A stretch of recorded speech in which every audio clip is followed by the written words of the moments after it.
तो दोस्तों ऊटी सीरीज के तीसरे और आखिरी कड़ी में आपका फिर से स्वागत है और मैं हूं अभिजीत तिर्की। तो दोस्तों हम लोग सेंट स्टीफन चर्च को एक्सप्लोर करने के बाद फिर हम लोग निकल पड़े अगले डेस्टिनेशन के लिए। और वह था हम लोगों का अगला डेस्टिनेशन गवर्नमेंट म्यूजियम, जिसे स्टोन हाउस के नाम से भी जाना जाता है। और यह जो स्टोन हाउस है या फिर गवर्नमेंट जो म्यूजियम है, यह तमिलनाडु ऊटी का पहला यह बंगला था।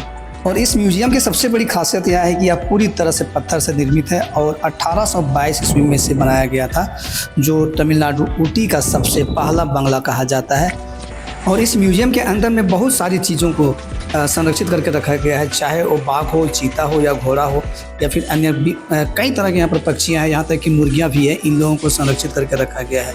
इसके अलावा बहुत पुरानी चीज़ें भी यहाँ पर है दोस्तों, जो कि अब विलुप्त होने के कगार पर है। वैसे चीज़ों को यहाँ पर संरक्षित करके रखा गया है। जैसे आप यहाँ पर देख रहे हैं, जो मुर्गियाँ हैं ये कोई डमी नहीं है, बल्कि ये ओरिजिनल मुर्गियाँ हैं। और पक्षियाँ भी क्या है कि ओरिजिनल ये पक्षी हैं, जिन्हें यहाँ पर प्रिजर्व करके रखा गया है। इसी तरह से चीता हो गया या फिर घोड़ा हो गया या फिर अन्य जानवर भी है, उन सारी चीज़ों को यहाँ पर बहुत ही अच्छे तरीके से प्रिजर्व करके रखा गया है।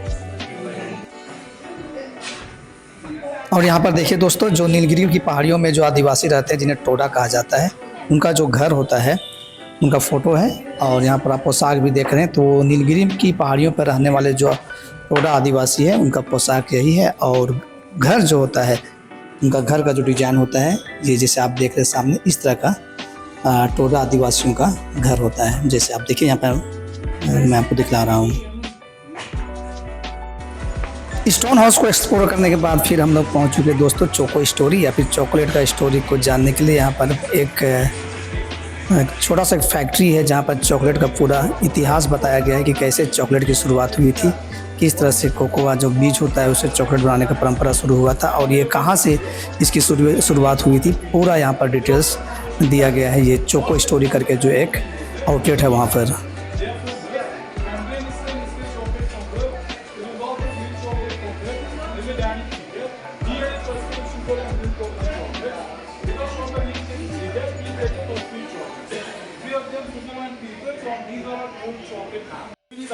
यहाँ आने पर आपको चॉकलेट का पूरा इतिहास बताया जाता है कि कब चॉकलेट की शुरुआत हुई थी, किनके द्वारा की गई थी, और किस तरह से कोकोआ का जो बीज होता है उससे चॉकलेट बनाया जाता था, और बहुत सारी बातों को भी बताया जाता है।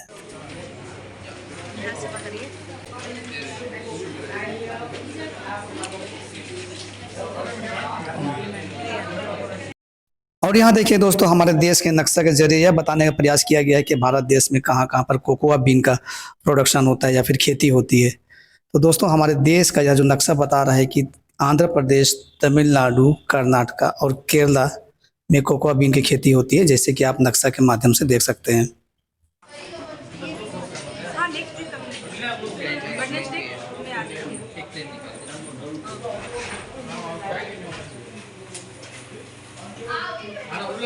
तो चॉकलेट का इतिहास जानने के बाद दोस्तों फिर हम लोग एक बगल के ही रेस्टोरेंट में चले गए, जहाँ पर बहुत सारा मेन्यू था, जैसे कि आप यहाँ पर देख रहे हैं। और कई सारी चीज़ हम लोग ने लिया, जैसे कि रोस्टेड चिकन आप देख रहे हैं, फिर फिश फ्राई लिया और चिकन 65 और बहुत सारे डिशेज़ था, जैसे यहाँ पर तस्वीर में देख रहे हैं। यहाँ पर चिकन लॉलीपॉप वगैरह भी था। तो ये सारा चीज़ हम लोगों ने पैकिंग कराया। उसके बाद फिर हम लोग अपने रूम में चले गए। रूम में जाने के बाद फिर हम लोगों ने लंच किया। उसके बाद फिर हम लोग निकल चले मिथुन चक्रवर्ती का बगल में ही बिल्कुल 1.5 किलोमीटर लगभग दूरी पे उनका एक होटल है, द मोनार्क, वही हम लोग चले उसे एक्सप्लोर करने के लिए। तो यहाँ पर देख रहे दोस्तों आप, काफ़ी सारा यहाँ पर देख रहे टंगा हुआ है, यहाँ पर चिकन का मेन्यू है। तो ये सारे चीज़, बहुत सारा चीज़ हम लोगों ने पैकिंग कराया था और हम लोग अपने रूम में जा कर के लंच किए।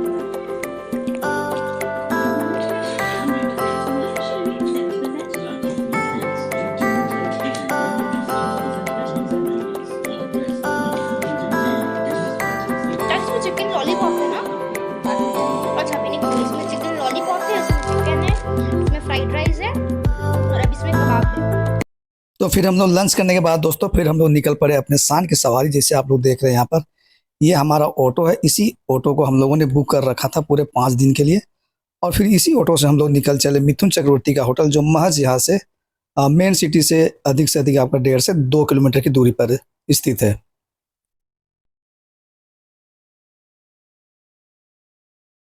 और हाँ, एक चीज़ है दोस्तों, जब कभी भी मैं आता हूँ यहाँ ऊटी घूमने के लिए, तो हमेशा मैं इसी ऑटो को बुक करता हूँ। और यह जो मेरा ऑटो है शान की सवारी, बहुत ही मज़ा हमको, मतलब एक बहुत ही तगड़ा फीलिंग देता है।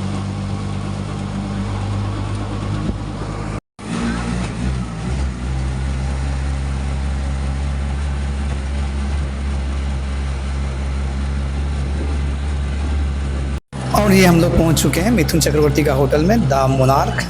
ये बिल्कुल फ्रंट व्यू है यहाँ पर। इसी जगह पर हम लोग का ऑटो रुकेगी, और यहाँ से अंदर जाने के बाद ये देखिए दोस्तों, ये पीछे का व्यू है, बिल्कुल हरा भरा और आंखों को बिल्कुल सुकून देने वाला। और सामने देख रहे हैं दोस्तों, यह है व्यू पॉइंट। यहाँ से भी आप खड़े होकर के पूरा जो ऊटी जो सिटी है उसको आप यहाँ से बहुत अच्छी तरीके से दीदार कर सकते हैं। लेकिन अफसोस आज ये पॉसिबल नहीं है, क्योंकि यहाँ पर बहुत ज़्यादा ही बादल चारों ओर छाया हुआ है। जैसे आपको मैं दिखा रहा हूँ, ये देखिए पूरा बादल है ये।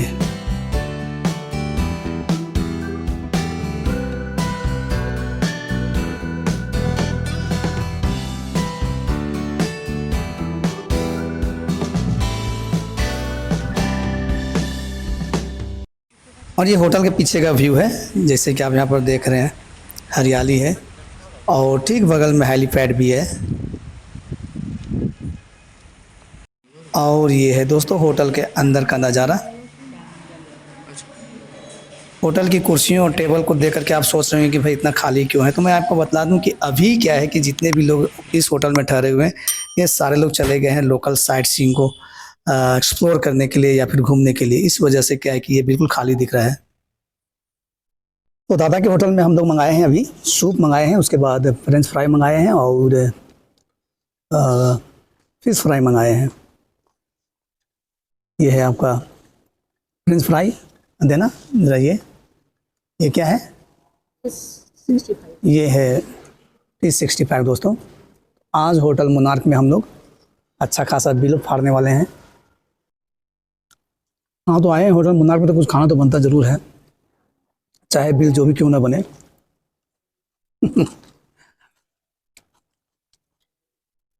तो दोस्तों, ऊटी ट्रिप को लेकर के ये मेरा एक छोटा सा लेकिन मज़ेदार वीडियो था। उम्मीद है यह वीडियो आपको ज़रूर पसंद आया होगा। और दोस्तों हाँ, यदि पसंद आया तो ज़रूर से लाइक भी कर दीजिए, शेयर भी कर दीजिए। और हाँ, अभी तक आपने यदि मेरे चैनल को सब्सक्राइब नहीं किया है तो प्लीज़ यार सब्सक्राइब कर दीजिए। तो चलिए फिर मिलते हैं अगली बार किसी नई जगह पे किसी नए टॉपिक के साथ में। तब तक के लिए मैं आपसे विदा लेता हूँ। टिल देन सबों को जोहार और नमस्ते।